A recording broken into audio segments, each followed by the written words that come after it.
So I'm so excited to be here with Professor Ken Stone, who is a Distinguished Service Professor and Professor of Bible Culture and Hermeneutics at Chicago Theological Seminary.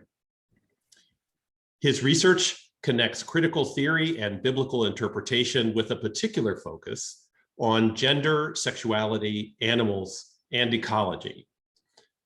He has published many path-breaking articles and several books, in addition to his 1996 publication of his revised dissertation on sex, honor, and power in the Deuteronomistic history. Ken Stone's books include a couple of edited volumes on queer interpretation of the Bible, including a 2001 volume, Queer Commentary in the Hebrew Bible, and a 2011 volume, Bible Trouble, Queer Reading on the Boundaries of Biblical Scholarship, and his own 2005 monograph, Practicing Safer Texts, Food, Sex, and the Bible in Queer Perspective. This interest in critical theory and queer interpretation of the Bible has continued, but his most recent book-length publication, a 2017 volume on reading the Bible with animal studies, shows his inclusion of an animal studies and ecological component to his research program. And in our conversation just leading up to this interview, Professor Stone mentioned that he's just on the early stages of embarking on a project on queer ecologies and the Hebrew Bible, which we can look forward to, hopefully, various iterations of in the time to come. This interview builds in particular on a 2006 essay by Ken Stone, The Garden of Eden and the Heterosexual Contract, which appears in a 2006 volume, Bodily Citations, Religion and Judith, Butler, which was edited by Elena Moore and Susan M. Ville and published by Columbia University Press.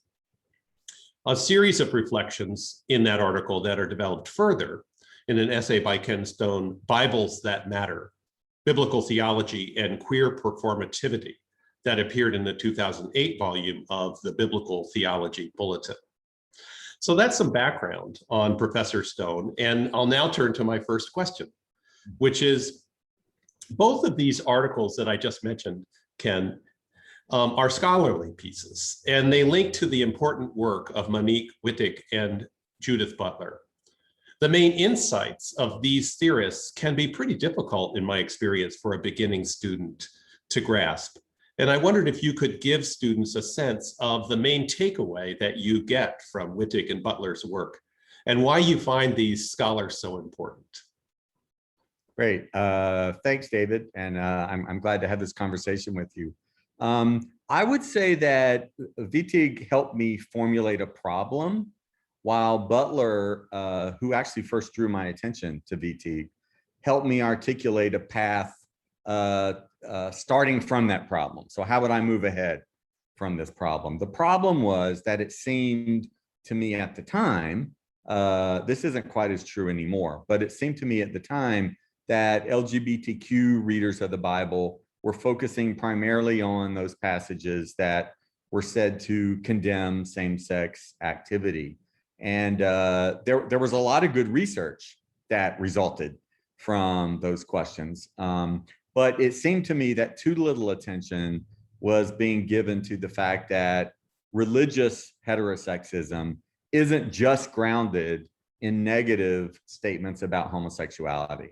It's also grounded in a kind of valorization of reproductive heterosexuality. And that's why we still hear today that God created Adam and Eve, not Adam and Steve. And although it's easy, I think, for a lot of us, in higher education to sort of chuckle at that statement, it's got a lot of staying power. I mean, people still say it a lot. And I was curious about that.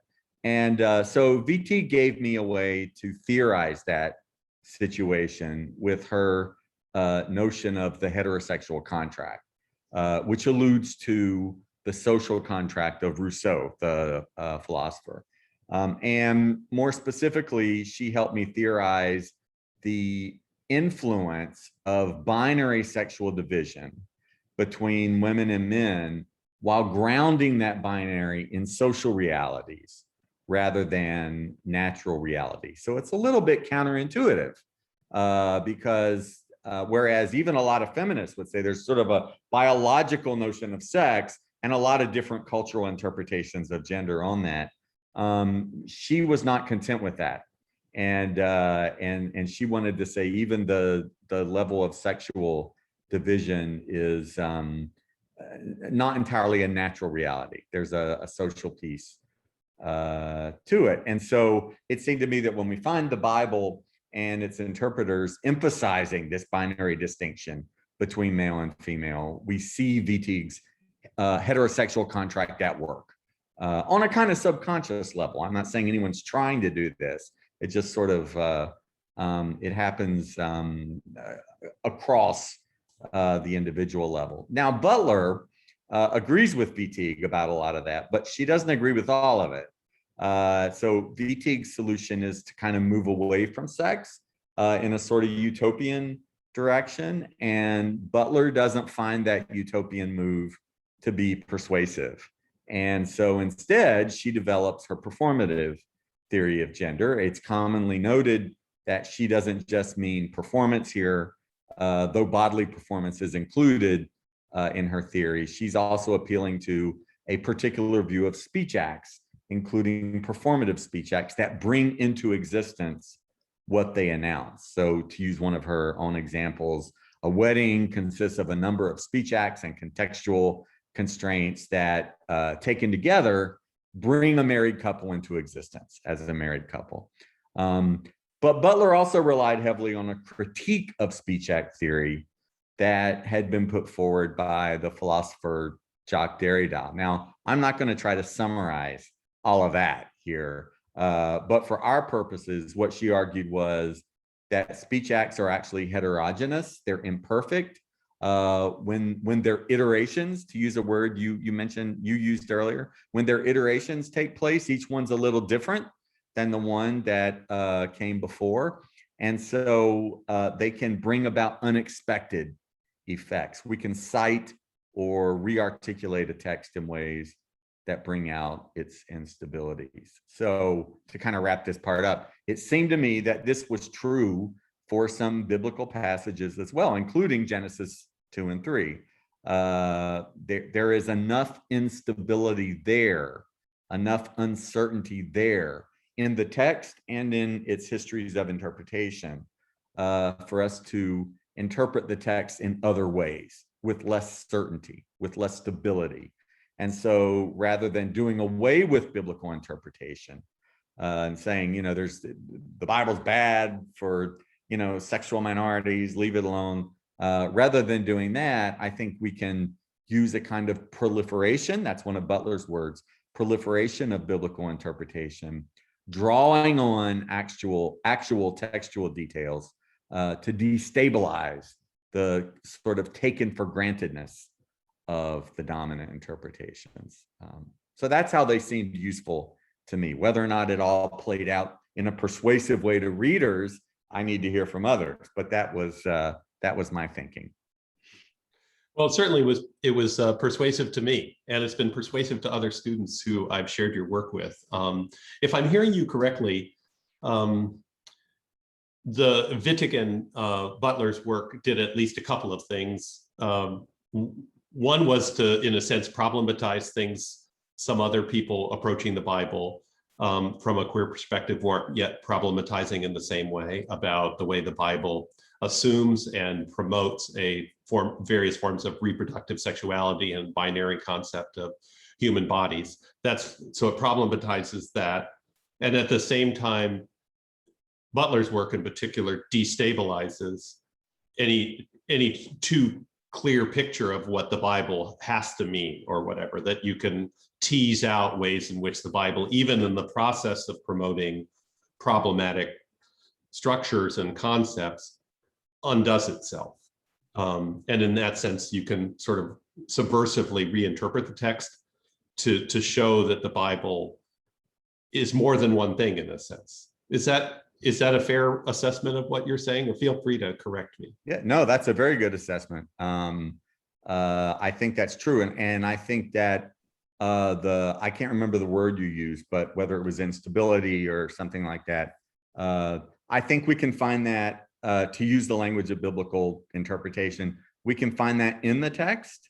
We can find it in the theories that claim to go behind the text, and we can find it in textual interpretation. So we actually have a lot of material to draw on to notice the many ways in which the kind of tensions, contradictions, instabilities, heterogeneities involved in the biblical text manifest themselves.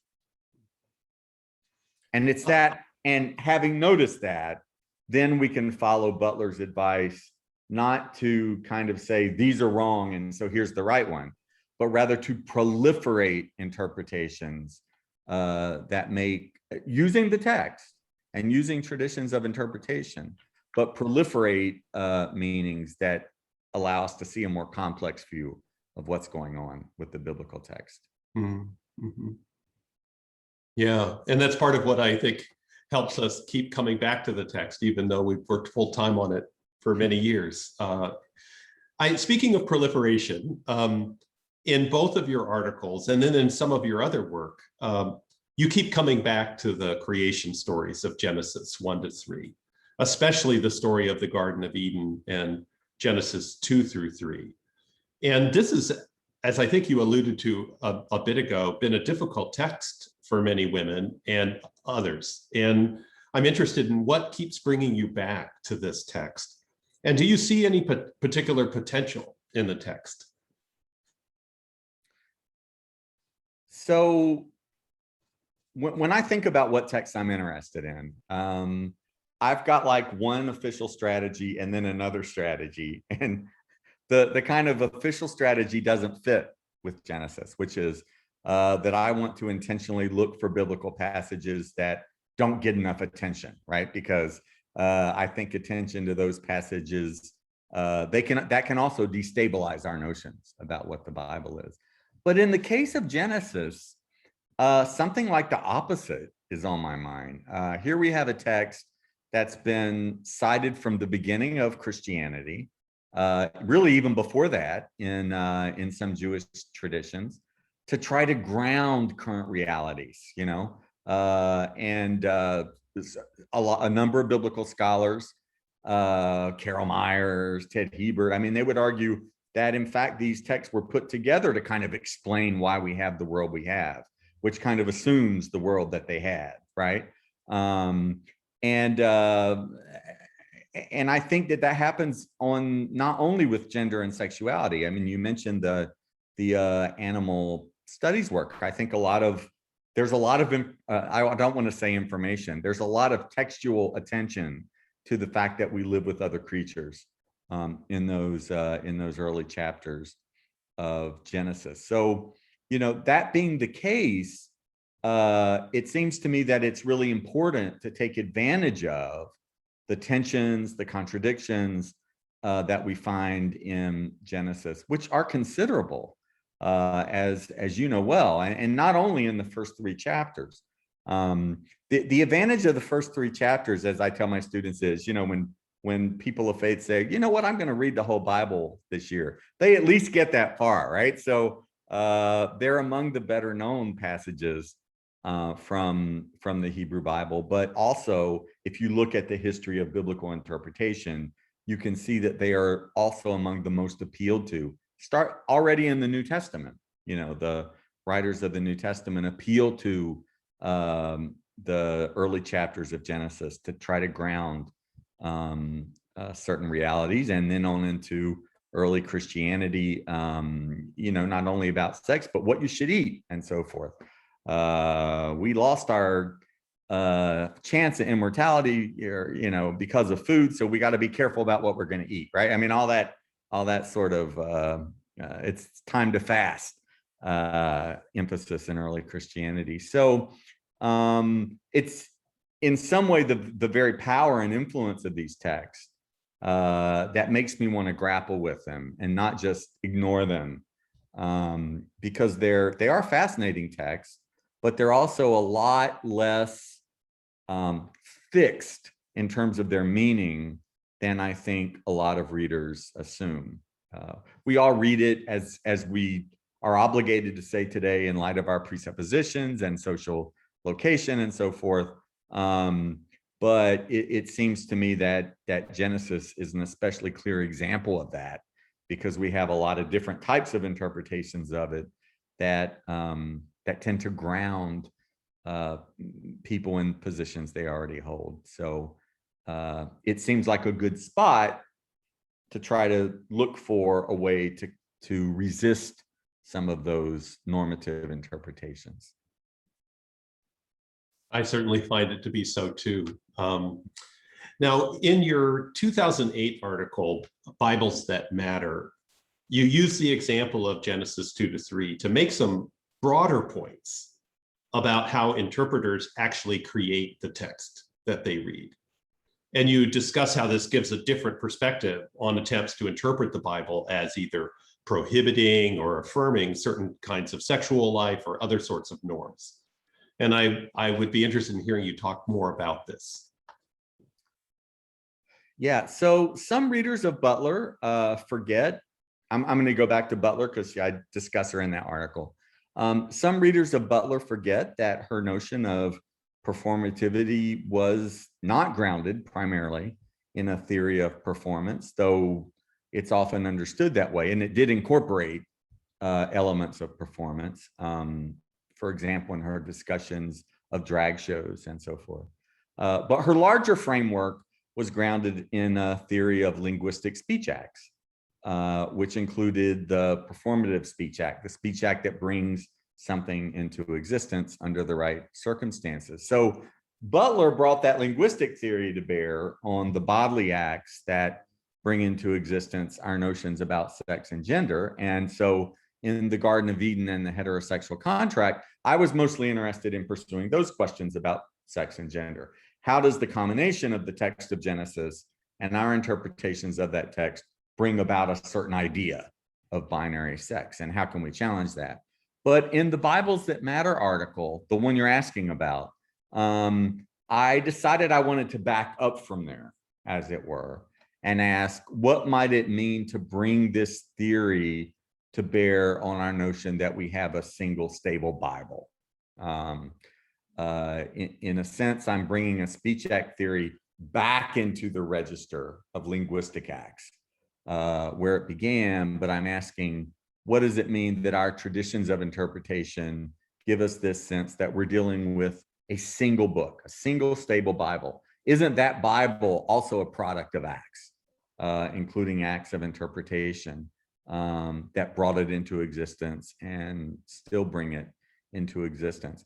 There are other biblical scholars who were already using the Derrida's version of theories of performativity in this way to kind of challenge our notion of the stability of a text and its meaning. But I think what happened to me was, when I initially encountered all that, I wasn't all that interested in it.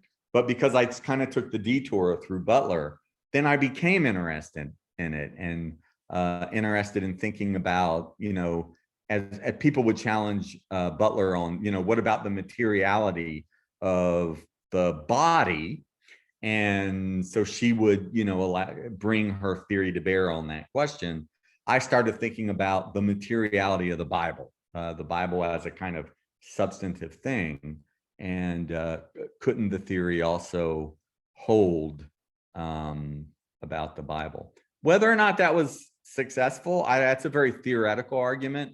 I don't get a lot of people, I get more people asking me about the Garden of Eden one than that one. But that was the idea behind it. Maybe part of why I find that article interesting, especially right now, is I myself am focused more on the materiality of texts, particularly as scrolls at an early period. But it's taken me to realize this sort of physical aspect of the Bible that biblical scholars who often treat texts as sort of this incorporeal essence don't pay attention to. And I can imagine how there's something about a Bible artifact that would encourage this sort of approach to the Bible as a single stable thing. You could have somebody holding a Bible up, an actual physical Bible, and saying some verse out of it as if that verse is what the Bible says. And in that sense, they reinforce a sense that the Bible is this single stable thing by way of deploying the physical object, which, you know, looks like a single stable thing. But what I'm hearing, what I heard in your article, and I think I hear in what you're saying, but please correct me if I'm wrong, is that that can be almost as misleading in a way as thinking that a musical piece is a single stable thing because you could hold up a score. When in fact, any good musician knows, especially a jazz musician, I love to play blues, Hammond blues, is that score is just a jumping off point. The virtuosity comes in the ability to do something with it, often as part of a broader community who celebrates certain kinds of improvisation or whatever, and there are different genres and places where you can do that. And it seems as if what I'm hearing you highlight is something that many people want to mask because they want to present what they're doing with the Bible as just the Bible, when in fact it's part of this proliferation of different interpretations. Yeah, I think that's right. If I could just add one thing, when you talked about, you know, people saying, well, there's the Bible, it's a thing, you know. Yeah. Well, I don't remember exactly when this happened, but one of my PhD professors, when I was talking with her at one point, and she noted to me how, of all things, textual criticism is a useful tool in kind of queer destabilizing of the Bible, because it's not, as you know, there's not just one text of our Hebrew Bible. There are these multiple physical texts, and they are different from one another in the ways that bodies are, and we kind of abstract from that the notion of a Bible, and then there, of course, there are the levels of translation and all that. So I would actually at some point like to revisit that 2008 article and try to bring it a little bit out of the not just focused on that level of theory, which I was very interested in at the time, but think about a little more pragmatically about how the material artifacts that we have to interact with actually can be better fit into this theory than into the notion that, you know, people who pull out their Bibles on Sunday mornings and think they're looking at the same thing that everybody else is, and that it's just there. It was not complicated. I'd like to revisit that at some point, or someone else can revisit it. I mean, your view about how the Bible comes together is itself a real sort of complicating of our notion of what the Bible is. That's a great example of the text criticism of also this way in which things are more complicated than people realize at first. My next question relates to the fact that the articles that we've been referring to were both written over a decade ago. And I wondered if there are ways that your thoughts about queer interpretation and Genesis 1-3, or the Bible more generally, have shifted in the subsequent years since you wrote this work.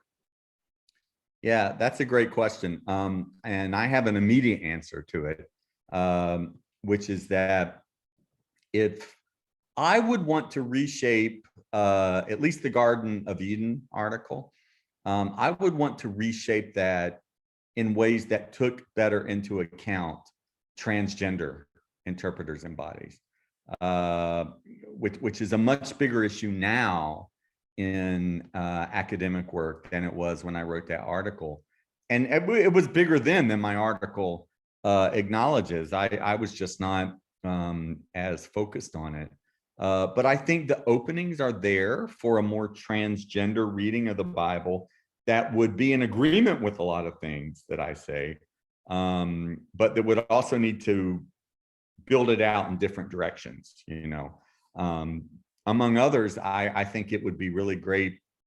I do mention this in the article, but I think it would be great to sort of follow out that the whole Jewish interpretation of the early chapters of Genesis that read chapters 1 through 3 sequentially. So there is first a creature that is male and female, and then subsequently gets split in two, which in some of the articles about that is talked about in terms of androgyny. But I think you could do a really creative transgender reading of Genesis that would capitalize on that notion, and build on that history of interpretation. I think that would be my biggest change. And there are trans readings of the Bible out there, but they tend not to focus on Genesis as much.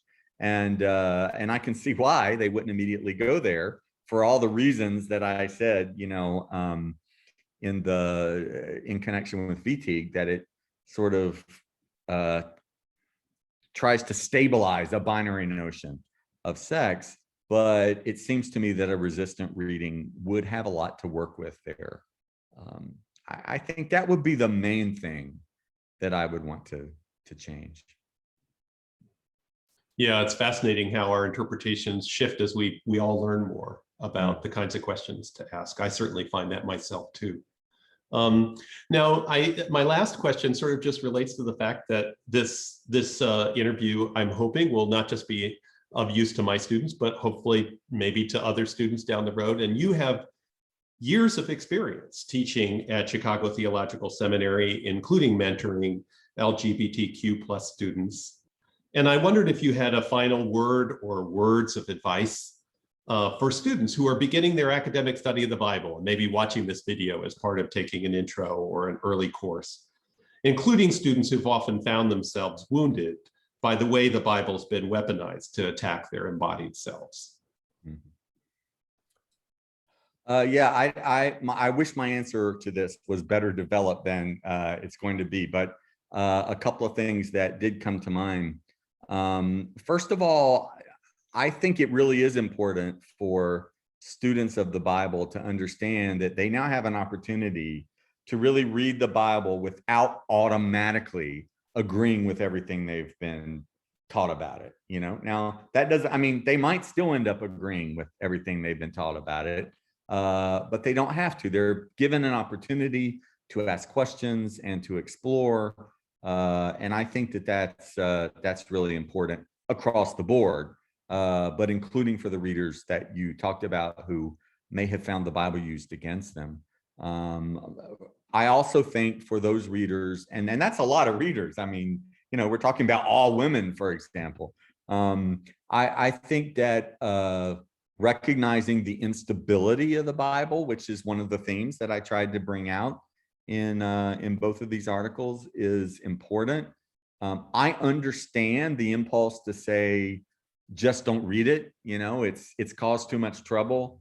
Let's put it aside. And I think if some people want to do that, I don't have any reason to talk them out of it.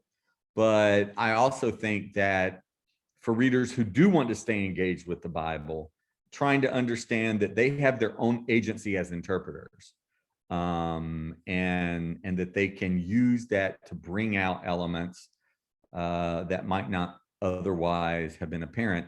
But then third and last, I also think, and this might be unpopular with students, but I also think that it's easier to bring out those instabilities if you kind of go through the boring, what one of my professors used to call spade work of, you learn the source theories and you look at the textual criticism and you figure out the verbs. And all that kind of stuff can seem at the moment you're in the library and you're like, I don't know what a PL is. Why do I have to learn this? I want to do a queer reading of the Bible. But no, it really is important to try to ground your wrestling with the Bible in an actual engagement with the body of the Bible, or bodies of the Bible, the material forms that it has taken, which means spending time with those less exciting sometimes